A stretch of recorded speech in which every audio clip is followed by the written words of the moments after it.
اور اس محرم میں حضرت حفصہ رضی اللہ تعالیٰ عنہ جو حضور کی زوجہ ہیں، وہ فرماتی ہیں رسول پاک صلی اللہ تعالیٰ علیہ وسلم 4 عمل زندگی میں کبھی ترک نہیں کرتے تھے، چھوڑتے نہیں تھے۔ وہ کیا ہیں؟ تو آپ فرماتی ہیں ان میں سے ایک عاشورہ کا روزہ حضور کبھی نہیں چھوڑتے تھے۔ عاشورہ کا روزہ رسول پاک صلی اللہ تعالیٰ علیہ وسلم کبھی ترک نہیں فرماتے، اس کی بڑی فضیلت ہے۔ یہ عاشورہ کیا ہے؟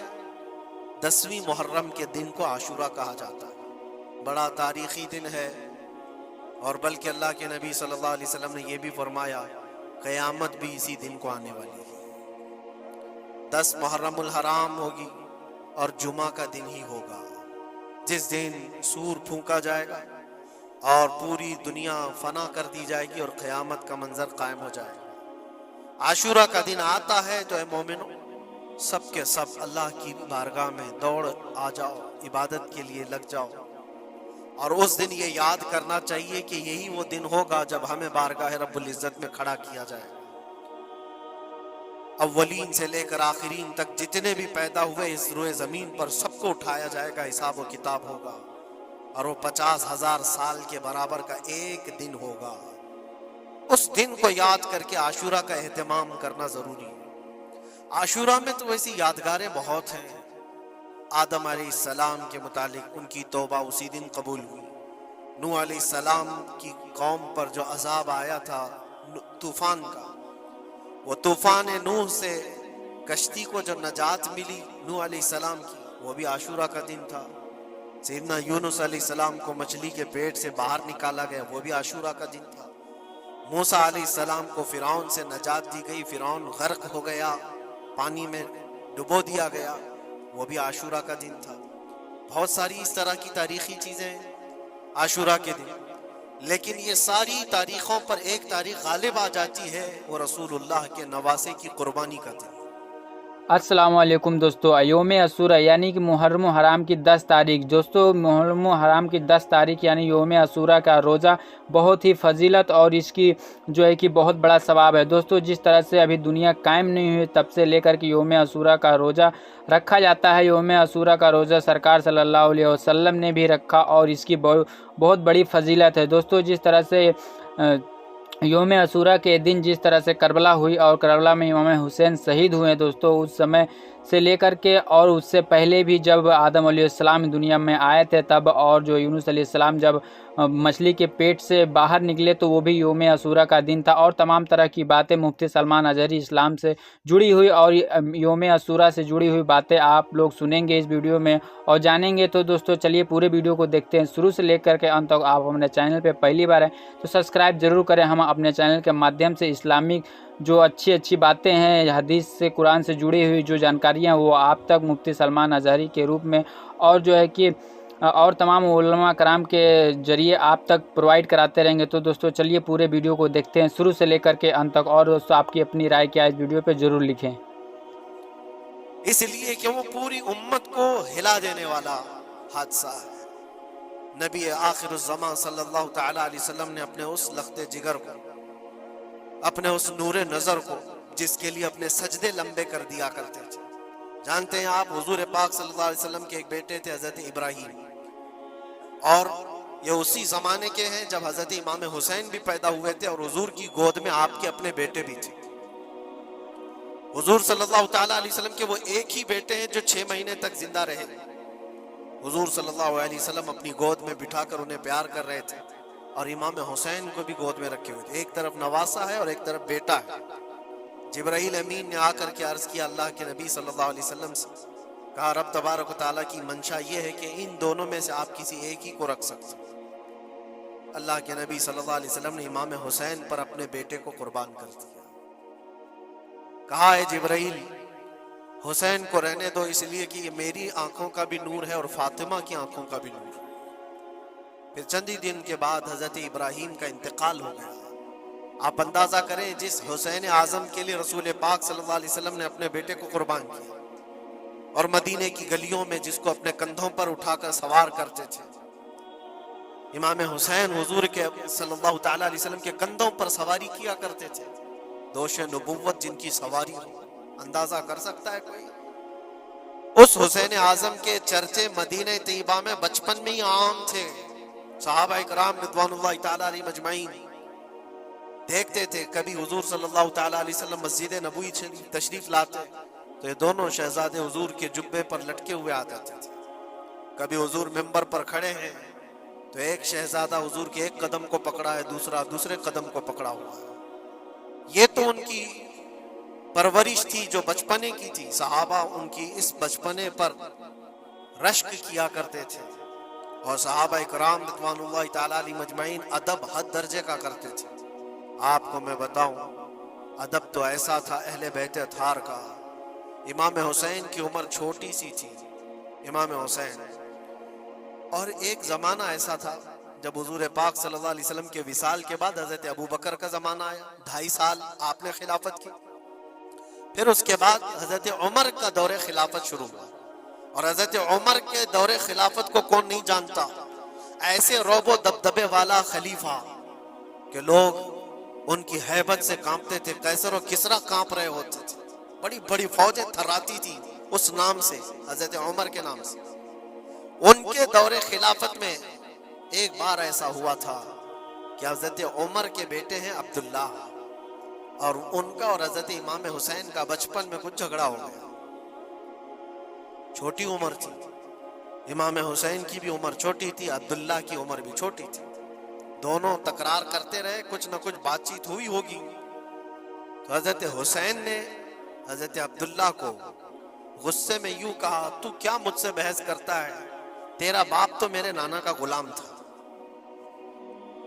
خلیفہ وقت ہیں وہ, اور ان کو اس طرح سے کہا تیرا باپ آج جو خلیفہ ہے وہ میرے نانا کا غلام تھا. حضرت عبداللہ کو یہ بات لگی, کہا میں یہ شکایت امیر المومنین سے کروں گا. وہ دوڑ کر کے آئے, خلیفہ وقت ہے جس کے سامنے کھڑے ہونے کے لیے اچھے اچھے کانپ جاتے تھے.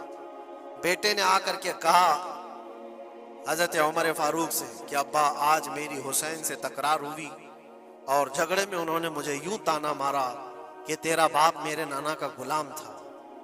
حضرت عمر اتر آئے کرسی سے اور کہا کیا حسین نے ایسا کہا؟ کہا بالکل ایسا ہی کہا. تو حضرت عبداللہ کہتے ہیں ابا کا جلال دیکھ کر کے میں سمجھ گیا کہ حسین کو سزا ملے گی. کہا جاؤ حسین کو بلا لاؤ. حسین کو بلا لاؤ, انہوں نے یہ کہا ہے میں سننا چاہتا ہوں. حضرت عبداللہ دوڑے ہوئے گئے, چند اور لوگ بھی ساتھ میں آ گئے کہ حسین کی پیشی ہو گئی ہے خلیفہ وقت کے دربار میں. امیر المومنین عمر ابن خطاب نے طلب کیا ہے. حضرت حسین آئے اور وہ شہزادے کے اندر جو روب و دبدبہ ہے, جلال ہے, جمال ہے, وہ بچپنے سے قائم ہے. رسول اللہ صلی اللہ علیہ وسلم کا لعاب پاک جس نے پیا, خلیفہ وقت کے سامنے آ کر کھڑے ہوئے. حضرت عمر نے پوچھا حسین میرے بیٹے کو کیا آپ نے ایسا کہا ہے کہ تیرا باپ میرے نانا کا غلام تھا؟ حضرت حسین نے کہا ہاں میں نے کہا ہے. ڈر کس بات کا, خوف کس بات کا, جو کہا ہے وہ کہہ رہا ہوں, ہاں میں نے کہا. حضرت عمر نے کہا کیسے کہے بتاؤ, کس طرح سے تم نے کہا تھا, بول کے بتاؤ. حضرت حسین نے کہا میں نے عبداللہ سے یہ کہا تیرا باپ میرے نانا کا غلام تھا. حضرت عمر نے کہا اور ایک بار بولو. حضرت حسین نے پھر کہا عبداللہ تیرا باپ میرے نانا کا غلام تھا. حضرت عمر نے کہا اور ایک بار بولو. 3 بار بولنے کے بعد ان کے دونوں بازو پکڑ کر کے گھٹنے زمین پر ٹیک دیا. حضرت امیر المومنین کہتے ہیں میری بخشش کے لیے تمہارے جملے ہی کافی ہو گئے. آپ نے جو مجھے سند دی ہے اے حسین, بس یہ جملہ کل قیامت کے دن بھی کہہ دینا جب میرا حساب ہو رہا ہو, تو اتنا کہہ دینا عبداللہ کا باپ عمر میرے نانا کا غلام تھا. اس لیے کہ رسول کریم صلی اللہ علیہ وسلم نے فرمایا ہے الحسن والحسین سیدہ شباب اہل الجنہ, حسن اور حسین جنتی جوانوں کے سردار ہیں. یہ جسے اجازت دے دیں وہ جنت میں چلا جائے گا, جسے یہ کہہ دیں وہ کہ یہ میرے نانا کا غلام ہے. مجھے بتاؤ میرے عزیزو, اس حسین اعظم کی بات میں کر رہا ہوں, وقت کا باروب خلیفہ امیر المومنین عمر ابن خطاب جن کے سامنے گھٹنے ٹیک کر کے بیٹھے اور کہے یہ جملہ دوبارہ کہو, ان کا مقام کیا ہو سکتا. حد درجے کا ادب صحابہ اکرام کے اندر تھا. اور ایک مرتبہ ایسا بھی ہوا تھا، حضرت عمر ممبر پر کھڑے تھے، حضرت امام حسین اپنے گھر سے دوڑتے ہوئے آئے. یہ وہ منظر تھا جب انہوں نے اپنے نانا کو ممبر پر خطبہ دیتے ہوئے سنا ہے. زمانہ انہوں نے آنکھیں کھولی ہیں حضور کی گود میں، بچپنا پایا ہے رسول اللہ کے گھر میں، اور دیکھا ہے سب سے پہلے خطبہ دیتے ہوئے تو اپنے نانا کو دیکھا تھا. لیکن جب رسول کریم صلی اللہ علیہ وسلم کی وفات ہو گئی تو پورا اندھیرا سا چھایا ہوا تھا. حضرت امام حسین ان کے متعلق ہے کہ ایک بار حضرت عمر ممبر پر کھڑے تھے، وہ دوڑتے ہوئے آئے مسجد میں.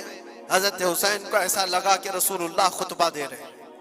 وہ یادیں کہاں سے جاتی جو رسول اللہ کو خطبہ دیتے ہوئے دیکھا تھا. دوڑتے ہوئے آئے، دیکھا عمر فاروق خطبہ دے رہے ہیں تو چیخ کر کے کہا کہ آپ میرے نانا کے ممبر سے اتر جاؤ، یہ میرے باپ کا ممبر ہے، اپنے باپ کے ممبر پر جاؤ، تمہارے باپ کے ممبر پر جاؤ. حضرت عمر اتر گئے، یہ نہیں کہ خطبہ قائم رکھا، فوراً اتر آئے اور شہزادے کو پکڑ کر کے رونے لگ گئے. سچ کہا ہے حسین، یہ ممبر تو تمہارے گھر کا ہی ہے، یہ ممبر تمہارے باپ کا ہے، تمہارے نانا کا ہے، اور انہوں نے یہ عزت بخشی ہے ہمیں کہ ہم اس ممبر پر کھڑے ہوتے ہیں. اگر آپ اجازت دیں تو میں خطبہ دوں، ورنہ میں یہی بیٹھا ہوں. یہ مقام تھا امام حسین کا. بچپنے کی بات کر رہا ہوں. پھر انہوں نے کہا آپ خطبہ دیں. حضرت عمر خطبہ دینے لگے.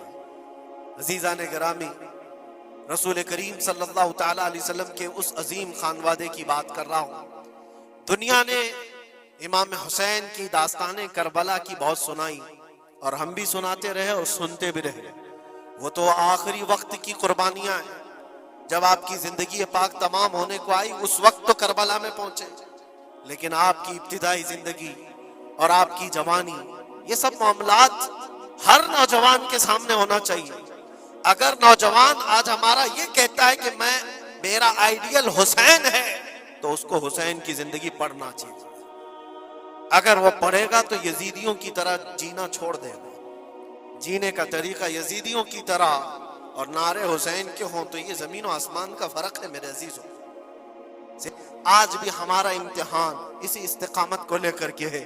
کتنے جمے رہو گے، کتنے ڈٹے رہو گے، یہی امتحان آنے والا ہے. آگے بھی دیکھنا، اس زمانے میں بھی دیکھنا، تمہاری ٹوپیاں اتاری جا رہی، تمہاری داڑیاں نوچی جا رہی، تمہارے برقعے، تمہارے حجاب سب سوالیہ نشان ہیں. اب تو حالات یہ ہو گئے ہیں، لوگوں کو اتنی کھجلی ہے کہ اذان کی آواز سے بھی پورے جسم میں کچھ لوگوں کو کھجلیاں ہوتی ہیں. تکلیفیں اتنی ہیں کہ سب اتار دو، کوئی اذان کی آواز نہیں. صدیوں سے جو اذان کی آوازیں گونج رہی تھی، آج پتہ نہیں پاگلوں کے دماغ میں کون سی چیز سوار ہے، کون سا شیطان سوار ہے. یہ صرف اور صرف اس لیے نہیں ہے کہ ابھی کے بنے ہوئے شیطان ہیں. شیطان تو پرانے ہیں، لیکن امتحان کی گھڑی تمہاری ہے. وقت ابھی ہمارے امتحان کا آ چکا ہے. یہ جو پوری دنیا کے حالات آپ دیکھ رہے ہیں، ان حالات میں بھی میرے عزیزوں ایک بات یاد رکھنا، بہت سارے طوفان، بہت ساری آندھیاں آئیں گی. اگر تم ایمان کی حفاظت کے ساتھ اس دنیا سے گئے تو امن میں ہو، ورنہ اللہ کے نبی صلی اللہ علیہ وسلم نے اسی زمانے کے لیے فرمایا تھا، وہ زمانہ آئے گا میری امت پر کہ صبح مومن ہوں گے، شام میں کافر ہو جائیں گے. شام میں مومن سوئیں گے، صبح کافر اٹھیں گے. وہ اس زمانے میں ہم آ چکے ہیں جہاں ایمان کا سودا ہونے لگ گیا ہے. لوگ تو آج، مجھے پتا ہے میں ہر چیز پر بات کروں تو بہت لمبی بات چلی جائے گی. ہماری قوم میں سب سے زیادہ وہ غدار لوگ موجود ہیں جو چند ٹکوں کے لیے، جو چند پیسوں کے لیے مخبری کیا کرتے ہیں اور ایمان بیچتے ہیں. ان کو کیا حاصل ہوتا ہے؟ اپنی قوم کی خبریں جا کر کے لوگوں کو پہنچانا، پولیس کو خبر دینا، اس کو خبر دینا، نیتاؤں کی چاٹو گیری کرنا. یہ سب چیزیں تمہارے ہاں کہاں سے آ گئی؟ تم تو خیر امت ہو. حسین اعظم کے غلاموں میں تمہارا نام ہوتا ہے. تمہارا سینہ تو ایسا ہونا چاہیے کہ کبھی تمہیں کوئی غلامی پہ جھکا نہ سکے. لیکن جو لوگ غلامی کو پسند کر کے تلوے چھاٹنا چاہتے ہو، یاد رکھنا اس دنیا میں بھی ذلت ہے، آخرت میں بھی بڑی ذلت ہے. بہت بڑی ذلت کا توق اٹھا کر کے اٹھائے جائیں گے. اسی لیے باز آؤ اے نوجوانوں، میں آپ سے کہتا ہوں، لالچ پر، پیسوں پر، تھوڑی سہولت دینے پر اگر تم بک جاتے ہو تو تم سے زیادہ اس روئے زمین پر کوئی بدنصیب نہیں ہوگا. کوئی بدنصیب نہیں ہوگا۔ آپ کو پتا ہے منافقین کے رد میں اللہ نے کتنی آیتیں اتاری، اور قرآن میں اللہ نے فرمایا ان المنافقین فی الدرک الاسفل من النار، بے شک منافقین جہنم کے سب سے نیچے حصے میں ہوں گے، سب سے زیادہ عذاب میں ہوں گے۔ کون ہے وہ منافق؟ جو چہرے سے مسلمان دکھتے ہوں اندر سے کافر ہوتے ہیں، یہ دغا باز، دھوکے باز۔ آج پتہ ہے آپ کو ایران کی اس لڑائی میں سب سے زیادہ اسے نقصان کس چیز سے ہوا تھا؟ میں اس جنگ پر بات نہیں کر رہا، لیکن اس مقابلے کو آپ اپنے سامنے جو پیش آ رہی ہیں ان حالات کو دیکھ کر کے سمجھو۔ سب سے زیادہ یہودیوں کی طرف سے نہیں، ان کی قوم میں موجود ان کے غداروں سے تھا، جنہوں نے جگہ جگہ بم اڑائے، جگہ جگہ اسرائیل کا کام کیا وہاں پر۔ یہ سارے ہر زمانے میں ہوتے ہیں۔ ان کو کیا فائدہ تھا؟ ان کو کیا چیز ملنے والی تھی؟ بس تھوڑے سے پیسے یا تھوڑی سی سہولتیں یا تھوڑا سا دنیا کا عیش ملتا۔ یہ ہر زمانے میں ہوتا ہے۔ یہ تمہاری زندگی میں کبھی آفر آئے تو ٹھکرا دینا، اس لیے کہ رسول اللہ سے غداری کبھی نہیں کرنا۔ حضور پاک صلی اللہ تعالی علیہ وسلم کو قبر میں بھی تمہیں منہ دکھانا ہے اور حشر میں بھی منہ دکھانا ہے۔ آج تمہاری دشمنی بھی اگر کسی مسلمان سے ہو جائے تو اس کی خبر گیری کرنا یا اس کی جاسوسی کر کے دوسرے تک پہنچانا، یہ سخت قبیح کام ہے، بہت ہی برا فعل ہے۔ اس اللہ تعالیٰ کی اس پر لعنت ہے جو اس طرح کے کاموں میں مصروف ہے۔ غداروں سے بہت بڑا نقصان ہے۔ آج استقامت کی بات میں کر رہا ہوں، ایسے حالات بھی تمہارے ساتھ آئیں گے، تمہارے اپنے ٹوٹ جائیں گے، بکھر جائیں گے، لوگ چھوڑ کر کے غداری کریں۔ آپ کو میں بتاؤں، میں قید کی حالت میں تھا، 22 دن تک مجھے ادھر سے ادھر گھمایا جا رہا تھا انویسٹیگیشن کے نام پر۔ ایسا لگ رہا تھا کہ یہ بہت بڑا کوئی آتنکوادی پکڑ کر کے لائے، پورا جلوس لے کر کے گھوم رہے۔ ارے دو جملے کیا بولے جس کی بنیاد پر اتنے ساری تم نے گھما دیے ساری چیزیں۔ میں کبھی بولتا نہیں اس چیز پر، آج میں آپ کو بتا رہا ہوں۔ میرے سامنے بیٹھا ہوا آفیسر جو انویسٹیگیشن کر رہا ہو، اسے تو 5 چیزیں معلوم تھی، وہ یہ چیزیں پوچھ رہا ہے، لیکن سامنے مجھے خود اس نے بتایا۔ تھوڑی دیر کے بعد میسج آتا ہے، پھر میسج آتا ہے، پھر میسج آتا ہے، اور وہ ہنس رہا ہے اور کہہ رہا ہے مفتی صاحب یہ دیکھو آپ کے فلاں حضرت نے میسج دیا، آپ کی اس تقریر کی کلپ کو بھیجی ہے، یہ بھی پوچھو ان سے، یہ بھی پوچھو ان سے۔ مجھے سب پتا ہے، میں کبھی اس چیز کو اظہار میں نہیں لاؤں گا، لیکن اس کا انصاف اللہ کی بارگاہ میں ہوگا، اللہ کی بارگاہ میں فیصلہ ہوگا۔ اور جب رسول اللہ کے دربار میں ہم کھڑے ہوں گے تو دیکھنا ہم کس کے ساتھ ہوں گے اور تم کس کے ساتھ کھڑے رہو گے۔ دیکھنا اس بات کو، ایک بندہ رسول اللہ کی عزت کے لیے کفار و مشرکین کے نرغے میں بیٹھا ہو اور تم اپنی روٹیاں سیکنے کے لیے اس کے سامنے ہماری جاسوسی کرتے ہو اور اس سے کہتے ہو کسی حالت میں چھوڑنا مت، کسی حالت میں چھوڑنا مت۔ اور وہ لوگ جانتے ہیں اور وہ کہتے ہیں آپ گھبراؤ مت، ہم تو اپنا پروسیس کریں گے، اور ایسے لوگ ہمارے پاس بہت سارے ہیں جو بھیجتے رہتے ہیں، ہم تو اپنا کام ہی کریں گے۔ لیکن میرے عزیزو، وہ کام اپنا کر رہے ہوں گے لیکن دل پر چھریاں چلتی ہیں۔ یہ کون سے لوگ ہیں؟ کس نبی کا کلمہ پڑھے ہوئے لوگ ہیں؟ تمہارے لیے رسول اللہ کی ناموس بھی کوئی معنی نہیں رکھتی، حضور پاک کی عزت بھی کوئی معنی نہیں رکھتی۔ اس چیز سے آج پوری قوم پریشان ہے۔ بڑی بڑی جنگیں اسی لیے ہاری جاتی ہیں جب قوم کے اندر منافقین موجود ہوتے ہیں۔ آج اس چیز کے اپنے دل کو بھی پاک رکھو۔ ہم نے تاریخ دیکھی ہے، ٹیپو سلطان یوں ہی نہیں مرے تھے، ٹیپو سلطان کو انگریزوں کے ہاتھ میں دینے والا بھی غدار موجود تھا، مسلمان تھا۔ یہ ساری غداریاں آج جو آئی، کتنے تو ایسے ہیں پہلے ہی سے جا کر کے کہہ دیں مسجد میں یہ ہو رہا ہے، مسجد میں یہ ہو رہا ہے۔ یاد رکھنا قیامت کے دن تمہارے چہرے کالے ہوں گے، اللہ کی بارگاہ میں پکڑے جاؤ گے۔ وَمَنْ أَظْلَمُ مِمَّنْ مَنَعَ مَسَاجِدَ اللَّهِ أَنْ يُذْكَرَ فِيهَا اسْمُهُ وَسَعَىٰ فِي خَرَابِهَا۔ اللہ فرماتا ہے اس سے بڑا ظالم کون جو اللہ کی مسجدوں میں اللہ کا ذکر کرنے سے روکتا ہے؟